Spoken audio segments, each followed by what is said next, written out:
Welcome to another exciting adventure of the incredible Hokes. We have with us today a special guest, the youngest member of the Hoke clan. This would be Jude. Say hi, Jude. Hi, Chris. And now he's yawning. We're already boring. What the heck? This is his uncle. Mark Hoke, yes. Yes, his Uncle Mark. This is Judo. Alright, today's topic, or this episode's topic rather, from the Man Cave, the Brain Trust. Forgettable, or am I just old? What do I mean by that? More and more, I see movies, and I noticed it really distinctly with Harry Potter. I think the first Harry Potter came out in 2001, maybe? Yeah, it was December 2001, Okay. yes. I noticed it with that movie. It's the first movie I really noticed it on. And it's gotten progressively worse since.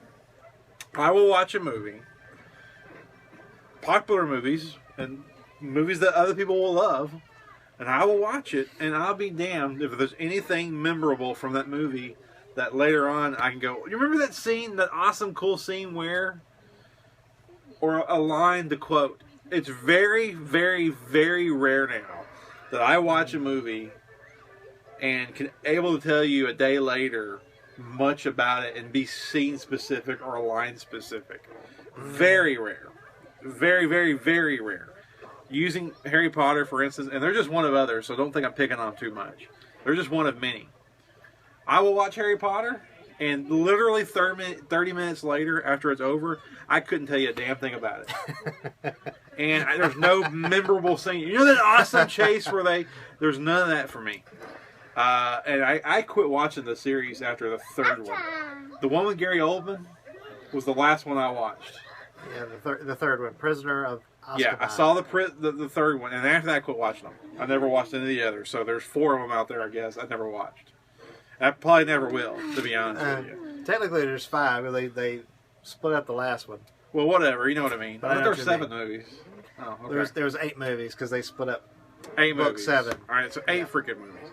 So 8 freaking movies. Only saw there's 5 others left to see that I never watched because they're pointless to me to watch. And I don't please, if you're a fan of Harry Potter, don't get thinking I'm picking on them.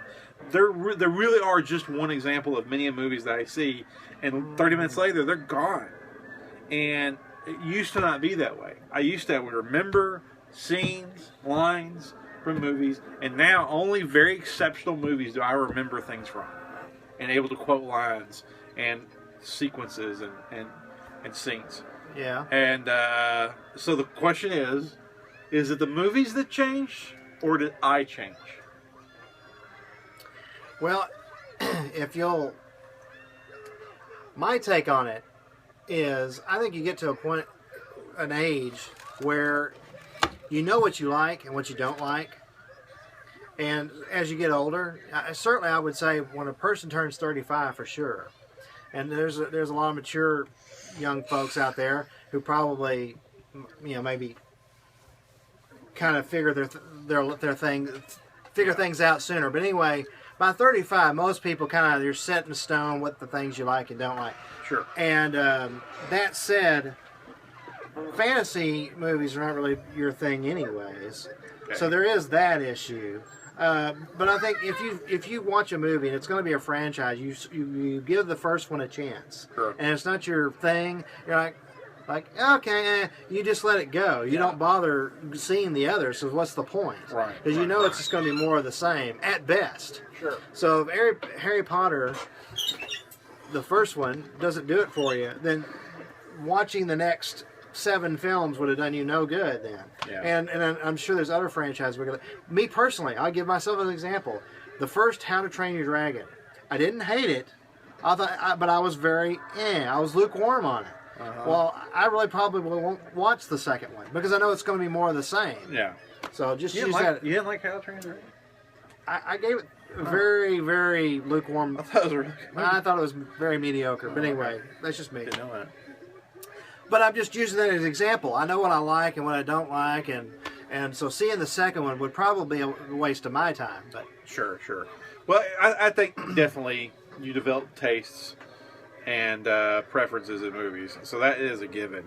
And you and I, being movie buffs, have always been the types to try and watch all of them. If it's a movie, I want to watch it. Except for musicals. Musicals just are lost on me.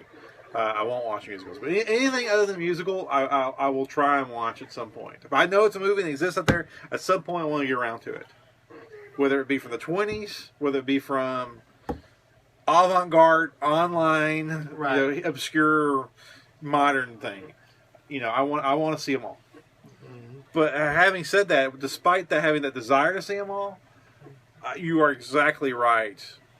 Not all of them are meant for me, or am I meant for them?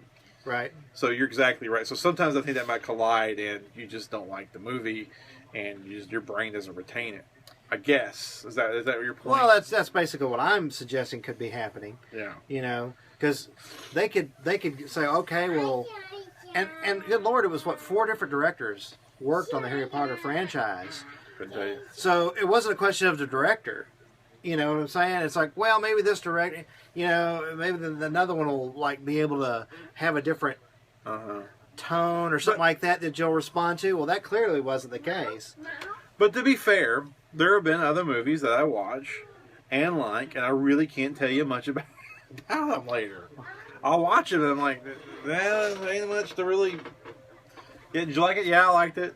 What's your favorite part? I don't know. Well, I'm just getting older too, because when you get old, when you're younger, it's less life experience. I really think life experience plays into it. You just don't have enough room for all this crap that we, when you're younger and you're into all this stuff, it's like whatever it is, if it's a TV show that you watch every episode, and appointment TV is dead in 2014, but back in you don't have to. You don't have just to go anymore. watch it on Netflix but back or in our, Hulu or something. When we were young, if you didn't watch it on one of the main, Thursday, you missed it. The 3 big channels, you just missed it and you were screwed. Yeah. Back when Cosby was on Thursday, you had to go at 7. You go watch Cosby. You had to, you actually had to sit down on a Thursday night at 7. You and weren't watch raping each other to get to the TV to watch Cosby.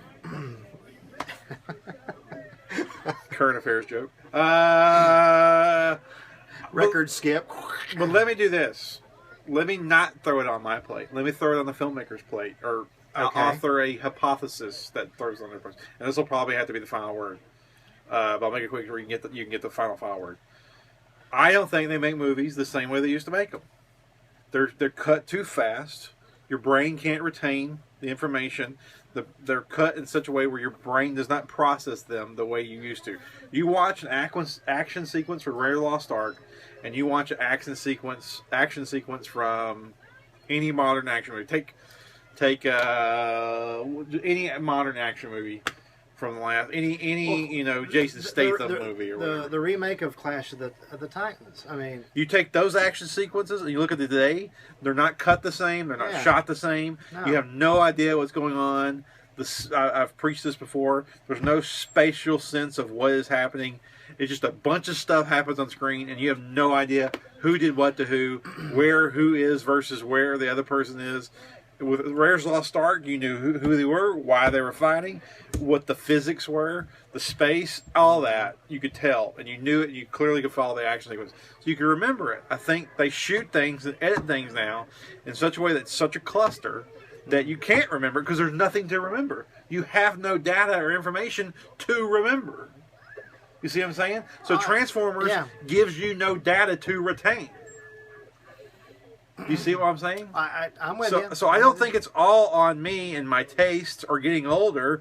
I think they don't cut and shoot, especially cut films the same way where I can retain them. You watch a Tarantino movie, you remember it. Why? You can process the son of a bitch. Right. Watch a Scorsese movie, a modern Scorsese movie. You retain it. Why? Because you can process it and follow it. You cannot process and follow Michael Bay. I'm not picking on Michael Bay, but you can't do it. It's just he doesn't cut him in such a way where you can process them. So I think it is on the modern filmmaking to a degree as well. So you have the final word. Well, I'm going to have to keep my comments a little brief because really I would like to go off and really expound. it's a perfect segue for one of our future segments on what I have a pet peeve with camera movement and these filmmakers not understanding what is important about a specific scene they're shooting. Okay.